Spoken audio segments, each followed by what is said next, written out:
Well, I was a child growing up in the Philippines in the 60s when the Civil Rights Movement was taking place here in the United States. So I didn't really have a lot of personal experience with the Civil Rights Movement and all that it stood for and all the causes that were championed during that time. My family moved to Marion in 1970, and I was ready for my sophomore year in high school. I enrolled in Marion High School, and that was really the first time that I began to personally experience some of the issues that called forth the need for the Civil Rights Movement, and really began to see some of the reasons for it and see some of the changes that were coming into the country because of the great leadership of people like Martin Luther King. I think for me the thing that stands out about Martin Luther King and the ministry and the cause that he championed here in the United States was he connected the cause of civil rights and the cause of African American people in this country to the religious and spiritual values of my upbringing and of my church. I think this was one of the first times that I personally experienced a leader who connected the values that I grew up with in my Christian upbringing with a social cause that was current and deep needs that were taking place in our country and our society at the time. And as a young man in high school and then in college, this began to really teach me that it was very important for us to learn how to connect not just the private spiritual values that we had with our lives, but to take those values and really begin to apply them to the broader social scene.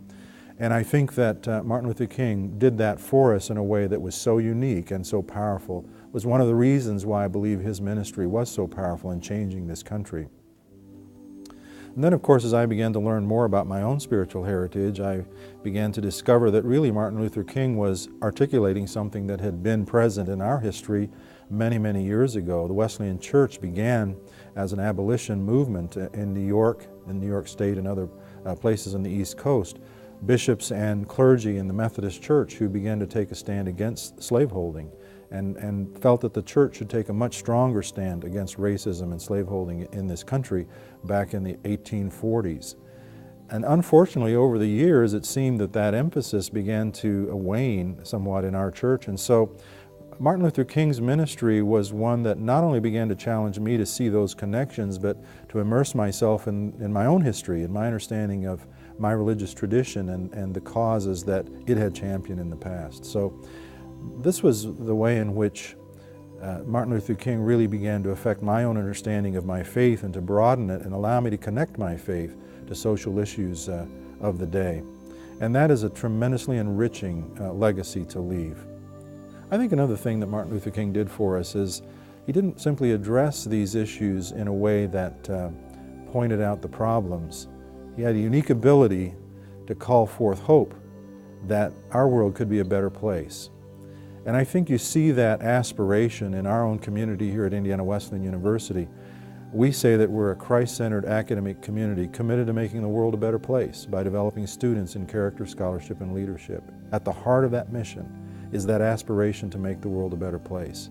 And I think Martin Luther King Celebration Day is a day for us to recall that we aren't just called to point out the problems in our world.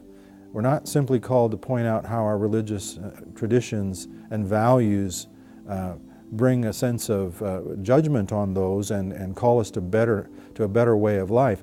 We're also called to point out that there's a way of hope, that the world can be a better place if we make the right decisions and we give ourselves and our influence to the right causes and we do it in the right way.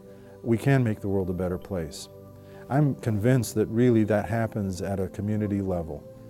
We make the world a better place when we make our own community a better place. And we do that by the way that we work and join hands with our neighbors to address the issues of our local communities, and then our state, and then our region, and our nation, and our world. So these are the things that Martin Luther King's legacy mean to me as president of this institution.